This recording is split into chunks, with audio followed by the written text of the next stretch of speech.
औंढा नागनाथ तालुक्यातील काठोडा तांडा या ठिकाणी बंजारा देवीची भव्य यात्रा दरवर्षीप्रमाणे याही वर्षी भरविण्यात आली। त्यानिमित्ताने दरवर्षीप्रमाणे यावर्षी जंगी कुस्त्यांचे सामने खेळविण्यात आले। काठोडा तांडा येथे दरवर्षीप्रमाणे यावर्षी बंजारा समाजाच्या देवीची आणि रामचंद्र साथ महाराज यांची भव्य यात्रा साजरी करण्यात आली। त्यानिमित्ताने जंगी कुस्त्यांचे आयोजनही करण्यात आले होते।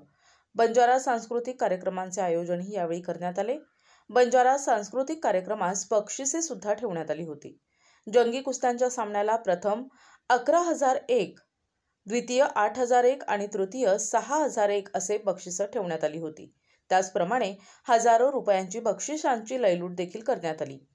या कार्यक्रमाचे आयोजन श्री सखाराम बाबा चव्हाण पुजारी आणि समस्त गावकरी मंडळी काठोडा तांडा यांच्या वतीने करण्यात आले।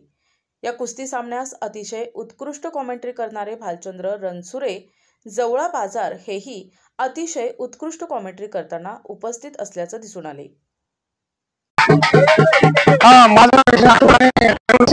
यावर्षी पण काठोडा येथे बंजारा देवीची यात्रा मोठ्या प्रमाणात भरते आणि यामध्ये कुस्तीची दंगल मोठी प्रमाणात होतात आणि यामध्ये संपूर्ण राज्यातून यामध्ये पैलवान येतात आणि यामध्ये जवळपास लाखोच्या वर यामध्ये इनाम या पारितोषिक यामध्ये ग्रामस्थांच्या वतीनं वितरण होतात आणि संपूर्ण ग्रामपंचायत या वतीनं आणि संपूर्ण ग्रामस्थ वतीनं एक मोठा असा दरवर्षी प्रमाणे हा कार्यक्रम होतो एकदम चांगल्या प्रकारे।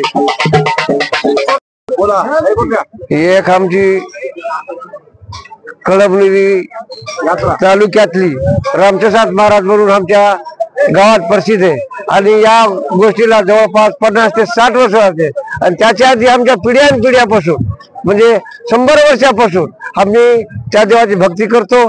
ते देव आम्हाला प्रसन्न होते, ते देव आमच्या अर्धस्थानामध्ये आहे म्हणून त्याच्या नावानं ही जो आमची यात्रा असते नवस असो किंवा कोणाचं दुःख असो सुख असो ते प्रत्येक माणसाला देव आमचं सहकार्य करते, आमच्या दुःखाचं निवारण होते म्हणून ही आम्ही त्या देवाच्या नावानं कळमनुरीचे रामचंद्र महाराज आई जगदंबी यांच्या नावाने आम्ही यात्रेचा कार्यक्रम दरवर्षी प्रमाण ठेवत असतो।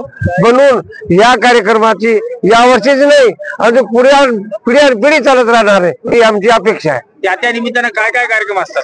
त्याच्या निमित्तानं आमचे प्रसाद असते, भोग भंडारा असते आणि पुन्हा आमच्या दुसरं काही याचा कार्यक्रम असते, सांस्कृतिक कार्यक्रम असते, धार्मिक असते, भजन असते, कलापथक असते आणि कुस्त्याचा कार्यक्रम असते, कबड्डीचा सुद्धा असते 12 मे एवढे आम्ही दरवर्षी कार्यक्रम ठेवत असतो। प्रतिनिधी नंदू परदेशी, NTV न्यूज मराठी, वसमत हिंगोली।